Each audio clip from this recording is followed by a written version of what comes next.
Hey guys, we are back at Starlight Drive-In, and today we're going to be building an arena. Now, I just want to apologize for my voice, as I'm getting over a cold, and I don't sound like I normally do. The basic idea behind this build is that the raiders are going to need a place for entertainment. And, because they're raiders, that entertainment is probably going to involve killing things. I figured they can bring prisoners that they've captured here in the Commonwealth, and then fight them against whatever creatures are around. When you first arrive at Starlight Drive-In, there's a ton of cars. It makes sense that a large structure like this would at least be partially built out of those cars. And so I'm just building a basic structure of a circle. And I think that's going to be a really good contrast to the junk fences we're going to use to fortify the structure. And it's just a matter of getting the angle on the cars right. And it doesn't have to be 100% perfect. It'll definitely, in fact, if it's off a little bit, it'll match the, junky feel of the settlement. I'm just trying to use a variety of different vehicles to kind of break up the texture a little bit and also offer some variety to the walkway we're going to build later. Alright, now we're done with the first layer of cars and we can start work on the second. So you see here I'm using the rug glitch to place the second layer. Now you don't necessarily have to use the rug glitch for the second layer. It just makes it a little bit easier. So if you place it without the rug glitch, then, and it's not done right, you have to pull it down and start from scratch. This way you can make small changes to the height or to the angle without having to tear it all down. And you can see there it does clip a little bit, but that's fine. We're actually going to be covering up a lot of that with some boards and plywood, but even if it shows through still a little bit, it's fine. You can always imagine these have been sitting here for a while and they've started to kind of, dent into each other. Now this structure did end up being quite a bit larger than I was initially intending. I just started building and kind of went from there. But it does definitely fit into the settlement. And we're about halfway through Starlight anyway. And yeah, I'm really excited with the way it's turning out. Can't wait to show off the entire thing. Almost got it. That's perfect. Now we're going to take some of the larger junk walls from the Homemaker mod and place them sporadically around the structure, and then we'll fill in with these shorter junk fences, kind of break up the height, give it a more interesting look. So once again, using the rug glitch here and the shorter junk walls, and we're actually going to just glitch them in really close to the taller walls. And now you notice I like using these walls, and I use them for all of the exterior. I just don't like having the tires clipping through. We will use some of the tired walls on the inside, but for the exterior I didn't want to have to deal with that. Now they are a little short, so we're going to have to extend those up, and you'll see that here in a second. So these boards are also from the Homemaker mod, and we're going to use these to raise the height a little bit and kind of change the texture of the tops of these junk fences. And I know they're all the same board set, but we're going to use a mod, I believe it's called Floors, Doors, and Walls, or Windows, something like that. I'll link it in the description. And it basically gives you a variety of boards you can snap to other boards, and it just kind of breaks up the texture a little bit and makes it look extra junky, which is definitely something I like.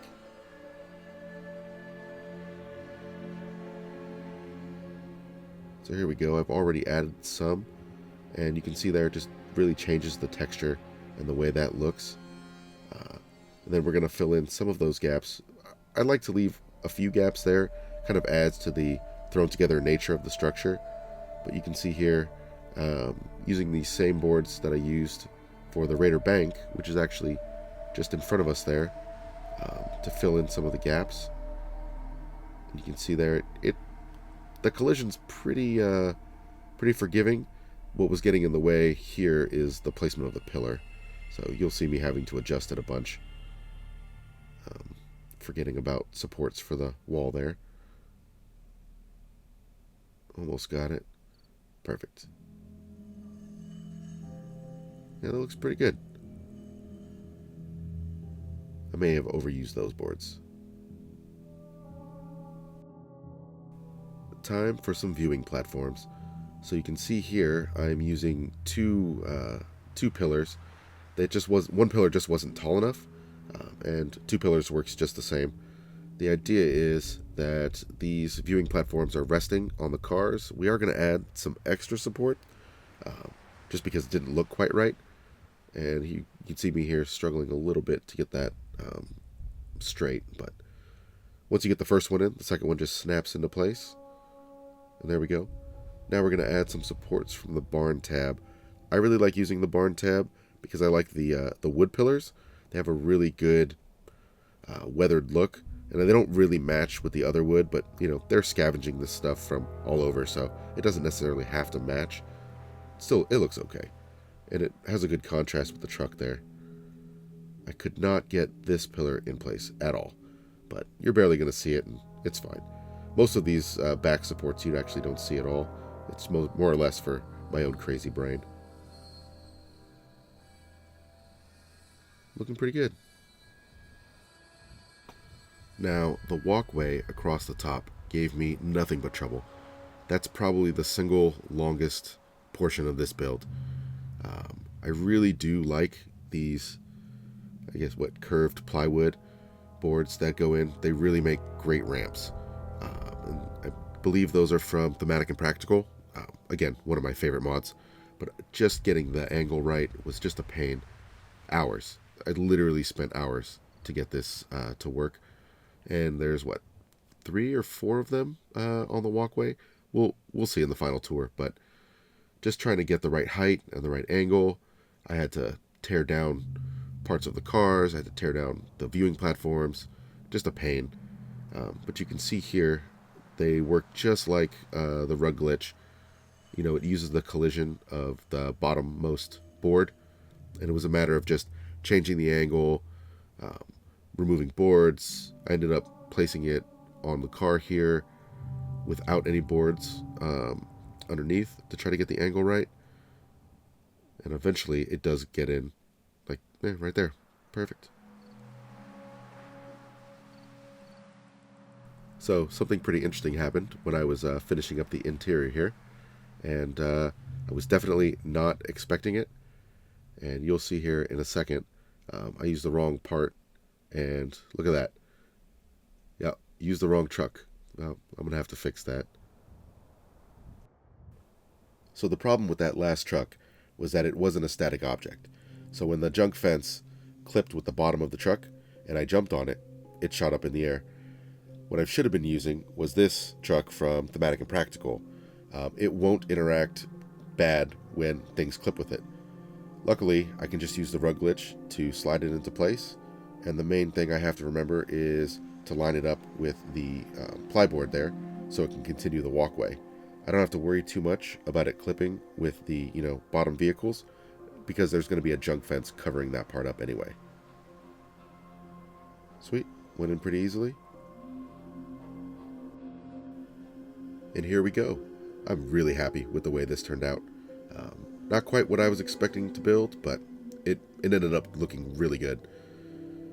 So you can see here the cars and the junk fences really go well together. Of course, we have our pack guard here. And on this side, we have our ticket vendor. You can buy a ticket for the fight, pick up some refreshments, or a weapon if you want to participate. You'll beat the hell out of some of the prisoners, or, mole rats. You can see there she has a little sleeping area inside one of those cars. Let's take a look at the ground floor. And the junk fences go really well with these cars. I was really happy. Kind of has a Mad Max sort of feel to it. You can see there we have some viewing platforms and, of course, a turret. Here's a mole rat cage, and I actually just glitched some boards into the side of it. Kind of adds to the, junky feel to the place. You can see I covered up a lot of the bottom layer of cars. Kind of hides the fact that some of them are floating, and it really kind of adds to the junky feel to the place. Here we have a Victor. He's not doing so well, but at least he has a dirty mattress to sleep on. Another turret watching over. And of course some more viewing platforms looking down on you. And another mole rat cage. I figure, Let's see how well the prisoners face against mole rats when they're not armed. Well, that's the bottom floor. Let's take a look at the viewing area. So here we are up top. You can see with a great view of the arena. And the first viewing area here, got a couple of chairs and, some refreshments laying about. Of course, there's Nuka-Cola.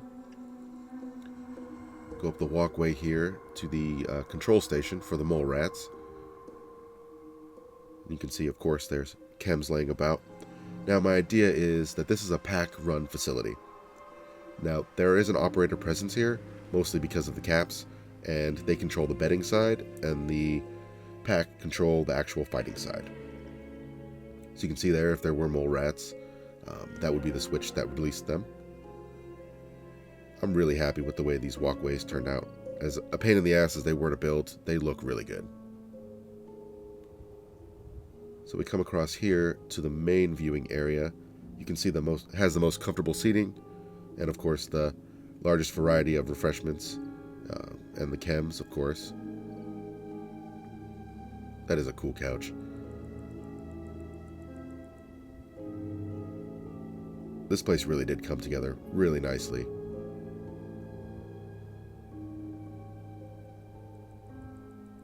Look at that view. And then, of course, the operators. Here to take bets and control the cap flow. Also has control of the turrets. You flip this switch, and it ends the fight pretty brutally. And, of course, there's a cap stash there. Here we go with that truck. As you can see, it lined up with the walkway, and I promise you, this time it will not jump up. Now, I did like to leave some of the cars, at least this one, fully exposed. I don't know, I thought it looked better that way. And here we are at the last viewing area.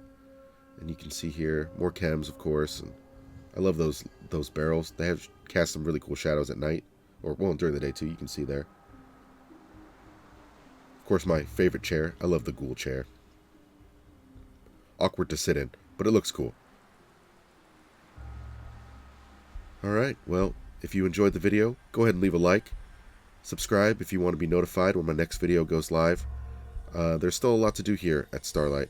I think we're about halfway done. I also need to start Oberland Station. It's going to be a Minuteman build. So, I look forward to seeing you guys there. And until then, enjoy your time in the Commonwealth.